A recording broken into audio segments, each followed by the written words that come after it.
সুপ্রিয় শিক্ষার্থী, আমরা শিখছি আর শিখব, নিজেকে আরও মেধাবী হিসেবে গড়ে তুলব। ষষ্ঠ শ্রেণীর অনুশীলনী 2.1-এর সৃজনশীল 2 নম্বর অঙ্ক যেটা আছে সেটা আজকে নিয়ে এসেছি। উদ্দীপকটা এরকম: তামা ও লোহা মিশ্রিত একটি গোলকের ওজন 100 গ্রাম। ওই গোলকের তামা এবং লোহার ওজনের অনুপাত 7:3। প্রথম প্রশ্ন ক, প্রদত্ত অনুপাতের ব্যস্ত অনুপাত নির্ণয় করো। খ, গোলকে তামা ও লোহার নির্ণয় করো। গ, গোলকটিতে কত গ্রাম লোহা মিশালে তামা ও লোহার ওজনের অনুপাত 6:7 হবে। এবার আমরা মূল অঙ্কে চলে যাব। ক নাম্বার যে অঙ্কটা আছে সেই অঙ্কটা। ক নাম্বার অঙ্কটা বলেছে প্রদত্ত অনুপাতের ব্যস্ত অনুপাত নির্ণয় করার জন্য। প্রথমত আমরা ক নাম্বার যে অঙ্কটা আছে সেটা আমরা লিখব প্রদত্ত অনুপাত। প্রদত্ত অনুপাতটি আগে লিখব।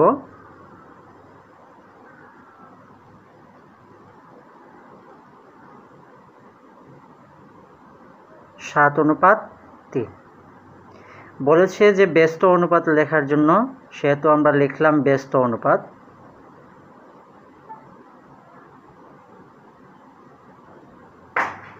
ব্যস্ত অনুপাত হচ্ছে ওই অনুপাত যার পূর্ব রাশি উত্তর রাশি হবে, উত্তর রাশি পূর্ব রাশি হবে। অনুপাতের পূর্ব রাশি উত্তর রাশি হবে, উত্তর রাশি পূর্ব রাশি হবে।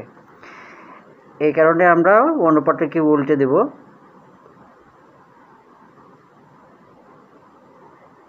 পূর্ব রাশি উত্তর রাশি হয়েছে, উত্তর রাশি পূর্ব রাশি হয়েছে। শিক্ষার্থীরা, আমরা এবার খ নাম্বার যে অঙ্কটা আছে সেটা করব। গোলকে তামা ও লোহার নির্ণয় করো। গোলকে তামা এবং লোহা নির্ণয় করো। আমরা বোঝার সুবিধার্থে আমরা লিখেছি, উদ্দীপকে দেওয়া আছে গোলকের ওজন 100 গ্রাম এবং তামা এবং লোহার ওজনের অনুপাত হচ্ছে 7:3। আমরা যখন কোনো কিছু মোট পাবো, মোট সংখ্যা পাবো, অর্থাৎ গোলকের মোট ওজন আমরা পেয়েছি 100 গ্রাম, এরকম আবার অনুপাত দেওয়া থাকে, দুটো অনুপাত দেওয়া থাকে। এই সমস্ত অঙ্কে আমরা করব, প্রথমে আমরা অনুপাতের রাশিগুলোর যোগফল করব। তাহলে শুরু করি। অনুপাতের রাশিগুলোর যোগফল। অনুপাতের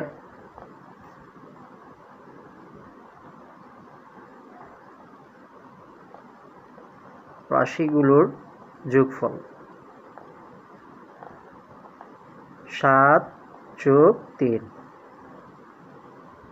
অর্থাৎ আমরা পেলাম 10। এবার আমরা একে একে তামার ওজন লোহার ওজন আমরা বের করব। এবার প্রথমে বের করি তামার ওজন। তামার ওজন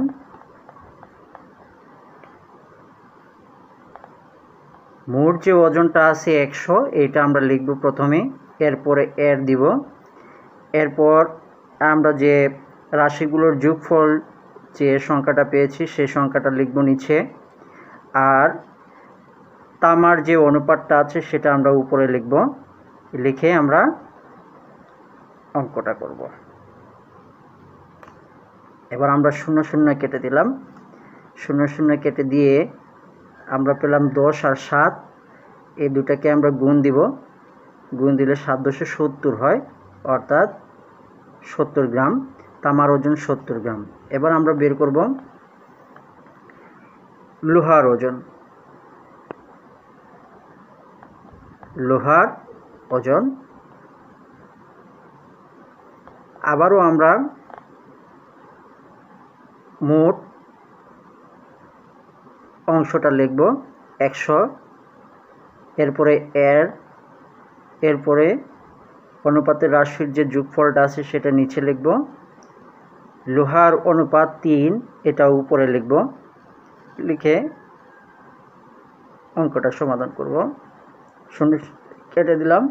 এবার পেলাম আমরা 10 আর 3, 3 দশে 30 গ্রাম। অর্থাৎ আমরা উত্তরটা পেলাম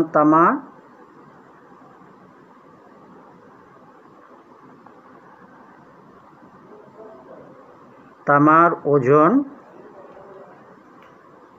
70 গ্রাম এবং লোহার ওজন 30 গ্রাম।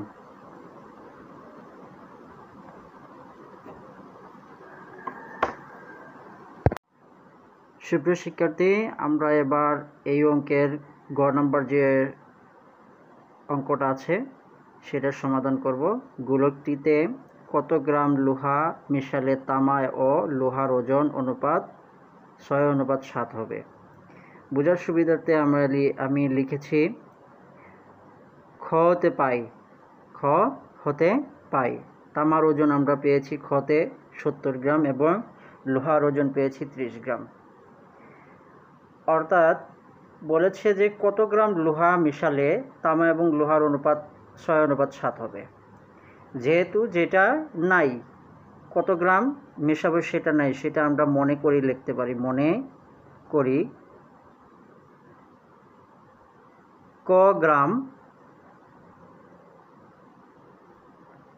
লোহা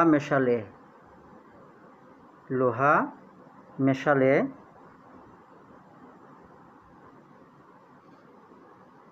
তামা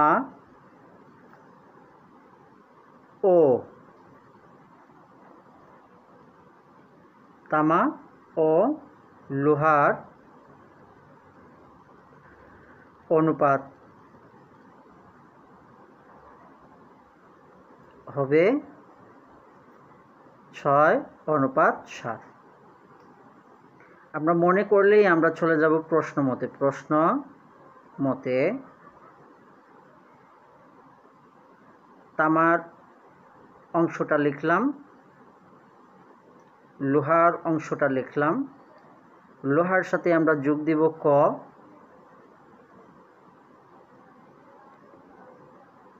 আর ক যোগ দিলে অনুপাতটা হবে 6:7। তাহলে আমরা অঙ্ক পরিপূর্ণ করব।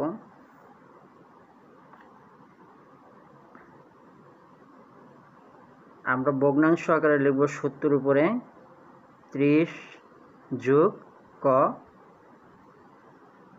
এরপর 6:7।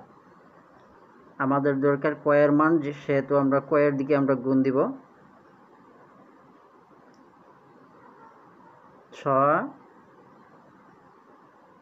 30 যোগ ক, 6 এর দিকে গুণ দিছি।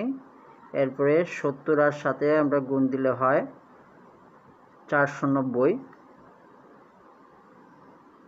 এবার আমরা এই ব্র্যাকেটটা উঠাবো। ব্র্যাকেট উঠানোর নিয়ম হচ্ছে ভিতরে বাহিরে গুণ।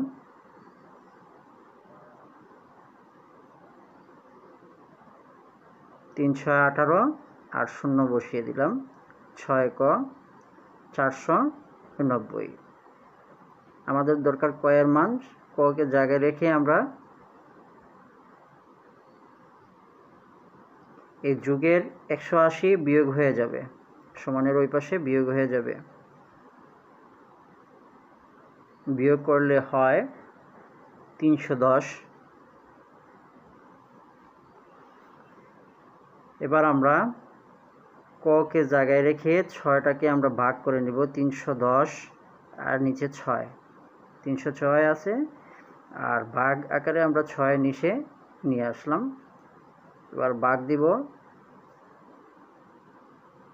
2 দ্বারা ভাগ, 3 দুগুণা 6 আর 155 দুগুণা 310। তাহলে আমরা ভগ্নাংশ 155 উপরে আর 2 নিচে পেলাম।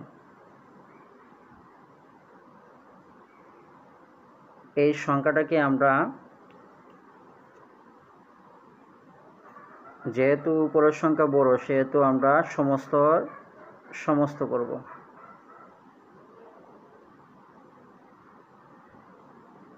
সমস্ত করলে হয় 51 সমস্ত 2 ভাগের 3 ভাগের 2, 3 ভাগের 2, এখানে 3 হবে, সরি আমরা 2 দিয়ে আমি ভাগ দিয়েছিলাম, এখানে 3 হবে।